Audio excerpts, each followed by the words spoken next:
ভকতসকল, আজি আমি অসমৰ বিভিন্ন জাতি জনগোষ্ঠী আছে আৰু সেই লৈ অসমৰ বিভিন্ন জাতি জনগোষ্ঠী বিভিন্ন উপভাষা গোটেইবোৰৰ মাজত পাৰ্থক্য থাকিলেও কিন্তু আমাৰ এটাই সংস্কৃতি, এটাই ভাষা।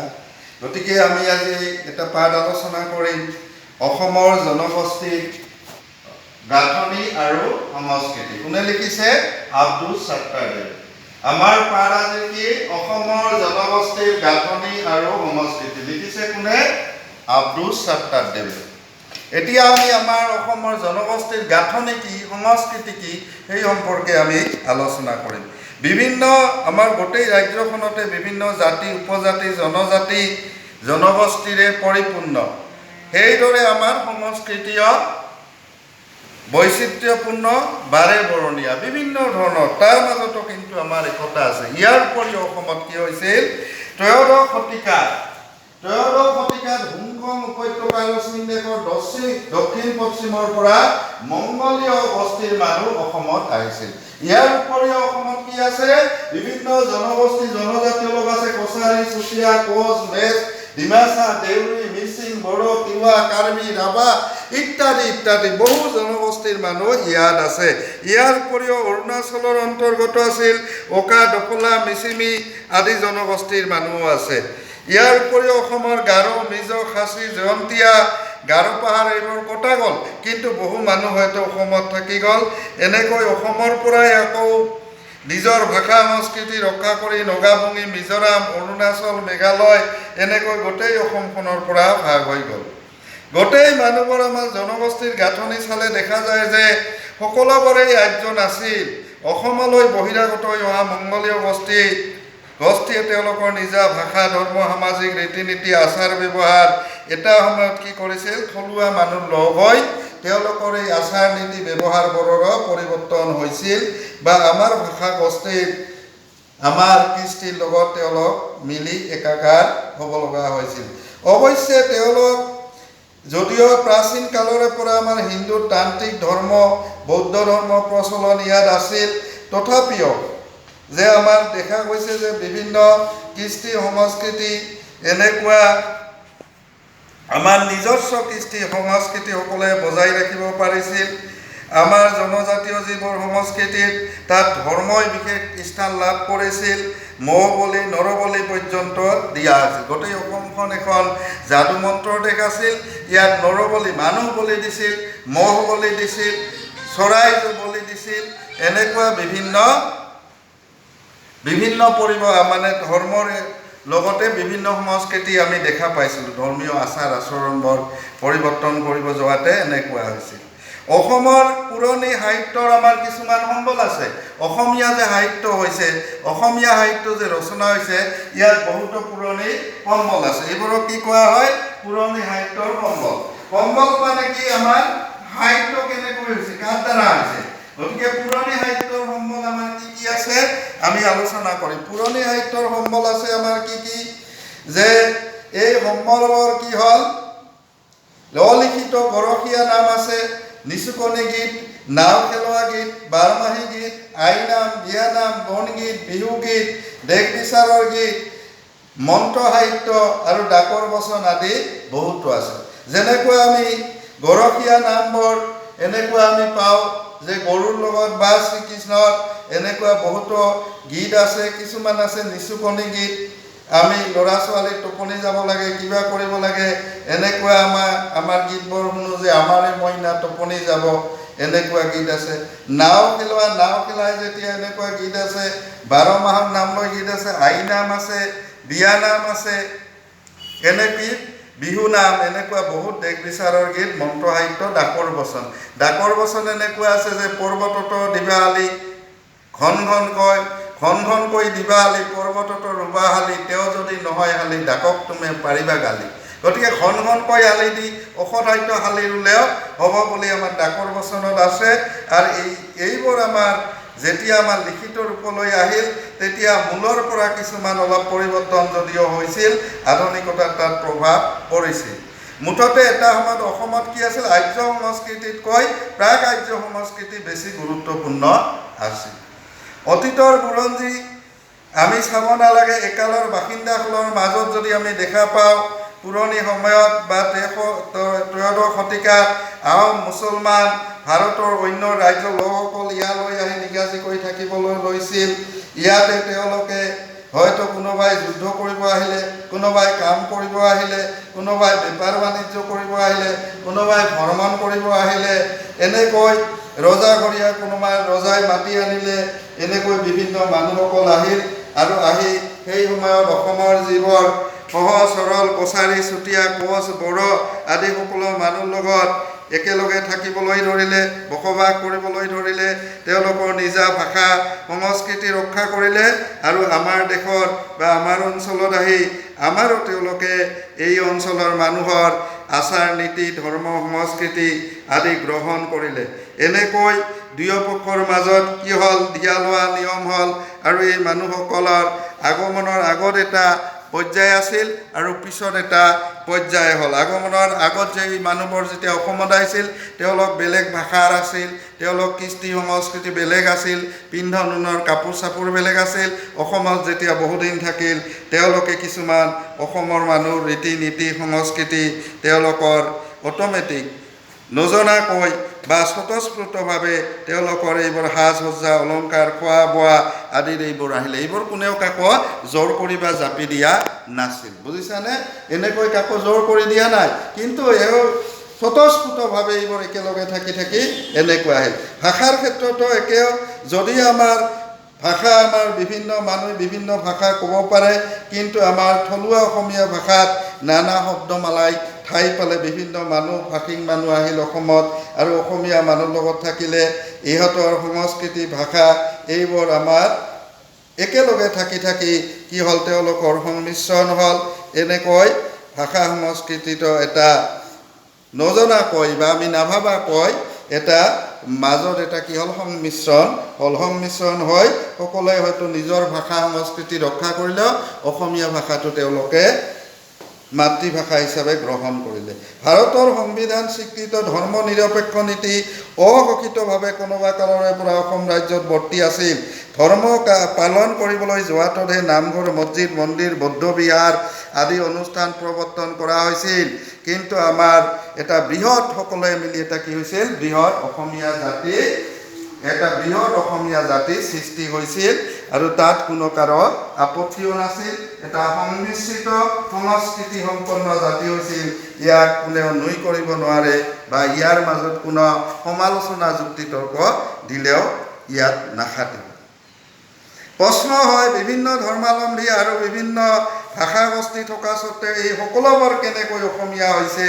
মিচিং, কছাৰী, তিৱা, কাৰ্বি, দেউৰী আদি সম্প্ৰদায়ৰ নিজ নিজ ভাষা জীয়াই ৰখাৰ উপৰিও সকলোৱে কি অসমীয়া ভাষাটোক বুজে আৰু কয়? এনেকৈ বেলেগ বেলেগ মানুহ অসমত বিভিন্ন জাতিগোষ্ঠীৰ মানুহ বিভিন্ন মূলৰ ভাষাগোষ্ঠীৰ মানুহ আহিল আৰু সকলোৱে মিলি কি হ'ল, সকলোৱে ইয়াত অসমীয়া ভাষা হ'ল আমাৰ মাতৃভাষা আৰু সকলোকে আপন কৰি লোৱা বা বান্ধি থোৱা এনাজৰীডাল হ'ল কি অসমীয়া ভাষা।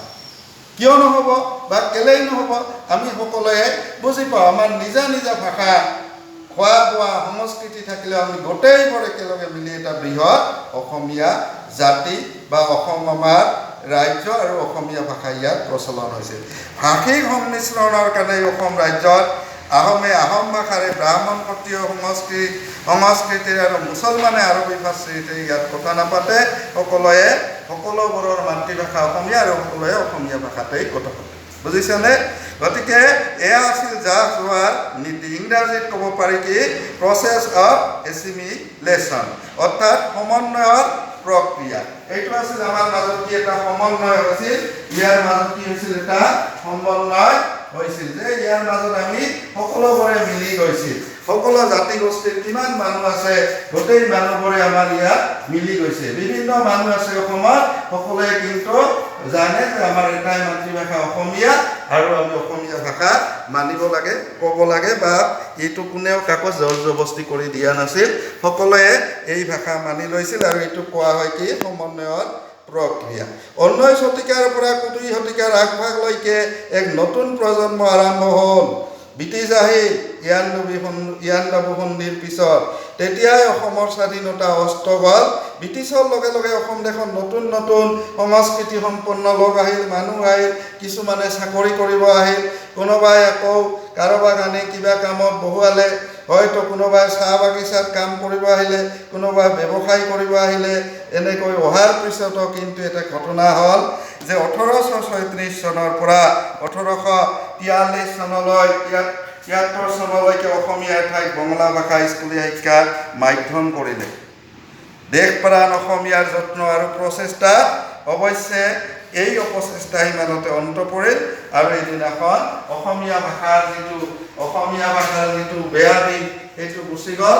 আকৌ অসমীয়া ভাষাই কি হ'ল, আমাৰ মাতৃভাষা হিচাপে আমি স্কুল কলেজত পঢ়িব পৰা হ'লোঁ, বা আমাৰ এইটো ভাষাই আকৌ প্ৰচলন হ'ল, স্কুল কলেজত আমি কৰিব পাৰিম।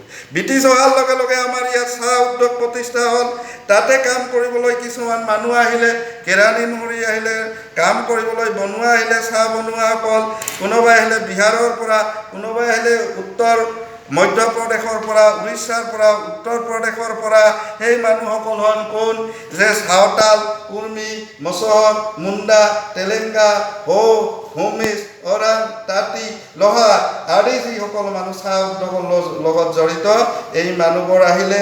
তেওঁলোকৰ নিজা কৃষ্টি সংস্কৃতি সংৰক্ষণ কৰিও তেওঁলোকে অসমীয়া থলুৱা ভাষা গ্ৰহণ কৰিলে, থলুৱা আচাৰ নীতি গ্ৰহণ কৰিলে, সাজপাৰ গ্ৰহণ কৰিলে, আৰু অসমীয়া ভাষাৰ এটা কি হ'ল, তেওঁলোকে অবিচ্ছেদ্য অংগ হ'ল। তেতিয়াহ'লে আমি এটা প্ৰশ্ন আহিব পাৰে যে অসমত বঙলা ভাষা স্কুলীয়া শিক্ষাৰ মাধ্যম কেতিয়াৰ পৰা হ'ল, কিমান দিন থাকিল, কিয় হ'ল, আৰু তাৰপিছত কি হ'ল? বা আমাৰ আন এটা আহিব পাৰে যে আমাৰ অসমীয়া সাহিত্যৰ সম্বলবোৰ কি কি, আৰু এই সম্বলবোৰ পিছলৈ লিখিত ৰূপত যেতিয়া আহিল, আধুনিকতাৰ প্ৰভাৱ কিছু তাত পৰিলনে, আৰু পৰিলে কেনেকুৱা ধৰণে পৰিল? এতিয়া চাহ শ্ৰমিকসকলৰ শিক্ষাৰ অভাৱত পিছ পৰি থাকিল। তেওঁলোক আহিল, বাগিচাত কাম কৰিল, কিন্তু এই চাহ বাগিচাবোৰত কাম কৰাতে তেওঁলোকৰ কিছুমান শিক্ষাৰ ক্ষেত্ৰত কিছুমান পিছ পৰি থাকিল, অনগ্ৰসৰ হৈ থাকিল। এনেকৈ লাহে লাহে অৱশ্যে আজিৰ এই উদ্যোগৰ ভিতৰত থাকি বসবাস কৰিবলৈ ল'লে, তথাপিও কিন্তু তেওঁলোকে অসমীয়া সংস্কৃতিৰ পৰা আঁতৰি নেথাকিল। এইদৰে অসম চৰকাৰৰ উদ্যোগত 20 শতিকাত চতুৰ্থ দশকত ভাৰতে স্বাধীনতা লাভ কৰাৰ আগতে মৈমনসিংহ আৰু বংগৰ পৰাও অসমত কিছুমান মানুহ আহিলে। তেওঁলোক মুছলমান মানুহ, তেওঁলোক আছিল কৃষি কৰ্মত পাকৈত। তেওঁলোকে নগাঁও, কামৰূপ, দৰং, গোৱালপাৰা আদি ঠাইত বকৰাণীত খেতি কৰি বিভিন্ন প্ৰণালী তেওঁলোকে প্ৰৱৰ্তন কৰিলে, আৰু চৰ অঞ্চলৰ বাকৰি মাটিত তেওঁলোকে বিশেষকৈ মৰাপাটৰ খেতি বিশেষ পাৰদৰ্শিতা দেখুৱালে। বহুত উৎপাদন হ'ল মৰাপাটৰ খেতি। আৰু তেওঁলোকে কি কৰিলে, এদিনাখন অসমীয়া ভাষাটো তেওঁলোকে নিজৰ যিটো ভাষা এৰি অসমীয়া ভাষাটোক মাতৃভাষা হিচাপে গ্ৰহণ কৰিলে। আৰু এই যে আমি কৈছোঁ যে ভাষাৰ মাজেদিও আমাৰ বিৰাট এডাল ডাঙৰ এনাজৰীডাল হ'ল অসমীয়া ভাষা। আৰু তেওঁলোকে আমি অসমীয়া মুছলমান বুলি ক'লোঁ। তেওঁলোকে চৰ চাপৰিবোৰত পৰি থকা মাটিবোৰত, এনেই থকা মাটিবোৰত খেতি বাতি কৰি অসমৰ অৰ্থনীতিত বা দেশৰ অৰ্থনীতিত বহুত অৰিহণা যোগালে। ব্ৰিটিছ আহাৰ পিছত কি পৰিৱৰ্তন হ'ল? আমাৰ প্ৰশ্ন আহিব পাৰে যে ব্ৰিটিছসকল অহাৰ পিছত কি পৰিৱৰ্তন হ'ল? যে অসমৰ ৰেলগাড়ী আহিল, যাতায়াত ব্যৱস্থা হ'ল, বেপাৰ বাণিজ্য আহিল, পাঞ্জাৱী, শিখ, মাৰোৱাৰী, বিহাৰী, ৰাজস্থানী মানুহ আহিল, ওচৰ চুবুৰীয়া দেশ হিচাপে নেপালী আগৰ পৰাই অসমত আছিল, আৰু তেওঁলোকো আহি অসমীয়া ভৌগোলিক পৰিসীমাৰ মাজত থাকি অসমীয়া হৈ পৰিল। অন্যান্য ৰাজ্যৰ লোকসকলো আহি ইয়াতে নিজৰ কলা সংস্কৃতি ধৰ্মৰ উপৰিও অসমীয়া ভাষা সংস্কৃতি গ্ৰহণ কৰি এটা সুন্দৰ সামাজিক বাতাবৰণ সৃষ্টি কৰিলে, আৰু সকলোৱে হৈ পৰিল অসমীয়া। ভাৰত স্বাধীন হ'ল 1947 চনৰ 15 আগষ্টত, আৰু দেশ বিভাজন হ'ল। পাকিস্তানলৈ যোৱাসকল গুচি গ'ল। কালক্ৰমত পূব পাকিস্তান কি হ'ল? বাংলাদেশ। আৰু বাংলাদেশ হ'ল অনুপ্ৰৱেশ ঘটিল অসমলৈ। গতিকে আহি পৰিল বিদেশী নাগৰিকৰ বহিষ্কৰণ। এয়া ৰাজনৈতিক বিচাৰ আছিল। দেশৰ গৰাকীয়ে চৰকাৰে বাহিৰৰ লোকসকলক বহিষ্কাৰ কৰক, লিখকে কৈছে তাত কোনো আমাৰ আপত্তি নাই। ভাৰতীয়ই বাধা দিয়াৰ কথা নাহে অসমীয়া প্ৰজা সাধাৰণেও নিজৰ ভাষা সংস্কৃতি মাত কথা কৃষ্টি সাজ সজ্জা ৰক্ষা কৰক বেশভূষাত বিদেশী ৰূপ ধাৰণ কৰি থাকিও সেইসকল অসমীয়া জীৱনে মৰণে অসমীয়া যিসকল অসমত আহিলে ব্ৰিটিছ হোৱাৰ লগে লগে ৰেলগাড়ী কেনেকৈ আহিল কট পেণ্টো আহিল ৰেলগাড়ী যেনেকৈ আহিল কেনেকৈ আহিল ব্ৰিটিছসকলে এইটো সাজপাৰ তেওঁলোকক দেখি আন মানুহে পিন্ধিব ধৰিল কট পেণ্ট পিন্ধিব ধৰিল কেক বিস্কুট খোৱা হ'ল বিমান মটৰ পৰিবহণ চালু হ'ল মানুহ বিমানত উঠি দূৰ দূৰণিত যোৱা হ'ল ব্যৱসায় কাম চাকৰিত হোটেল হ'ল বিভিন্ন খাদ্য সামগ্ৰী হোটেলত পোৱা হ'ল আগতে যেনেকৈ আমাৰ মানুহবোৰে ইতিপূৰ্বে চিৰা মুড়ি লাৰু পিঠা খাইছিলে তাৰপিছত আকৌ নতুন নতুন বস্তু আহিলে চিঙৰা ৰসগোল্লা এনেকৈ আহিল এতিয়া আকৌ হোটেলত বা এনেকুৱা কিছুমান আছে ফাষ্ট ফুড চাওমিন ম'ম' এনেকুৱা বস্তুৰ পৰিৱৰ্তন আহিল ব্ৰিটিছ গ'ল কিন্তু কি ৰৈ গ'ল প্ৰশ্ন আহিব পাৰে আমাৰ পৰীক্ষাত যে ব্ৰিটিছ গ'ল কিন্তু অসমত তেওঁলোক অহাৰ পিছত কি পৰিৱৰ্তন হ'ল কি থাকি গ'ল চাহ উদ্যোগ ৰৈ গ'ল ৰেলগাড়ী ৰৈ গ'ল উৰাজাহাজ বা প্লেন ৰৈ গ'ল আগৰে পৰা হিন্দু মুছলমান লোকসকলৰ মাজত যিটো ব্যৱধান আছিলে লোক ঢাক কৰি খাইছিলে বা সামাজিকভাৱে খাব টান পাইছিলে চুৱা চুতৰ কথা আছিল এতিয়া এইবোৰ গুচি গ'ল হোটেলৰ যোগেদি সকলে একেটা হোটেলত খোৱা বোৱা কৰা হ'ল পৰিৱেশন কৰা হ'ল পৰাঠা পোলাও কৰ্মা কপ্তাৰ লগতে কেক বিস্কুট ৰুটি আদিৰ প্ৰচলন হ'ল বংগদেশীয় মানুহবোৰৰ পৰা ৰসগোল্লা লালমোহন চিঙিৰা আদি বৰফি এনেকুৱা মিঠাইৰ নাম প্ৰচলন হ'ল খাব ধৰা হ'ল লুচি পুৰিও আহিল মাদ্ৰাজীৰ পৰা আহিল কেনেকুৱা দোচা চাম্বাৰ ইডলি হোটেলৰ আদিৰে আমি অসমীয়া মানুহবোৰে চিনি পোৱা হ'লোঁ আৰু আমি এইবোৰ বস্তু এতিয়া খাওঁ সকলোৱে বুজি পায় চিনি পায় খোৱা লোৱা হ'ল জাত কুলৰ বিচাৰ হেৰাই গ'ল চোৱাৰ অন্ত পৰিল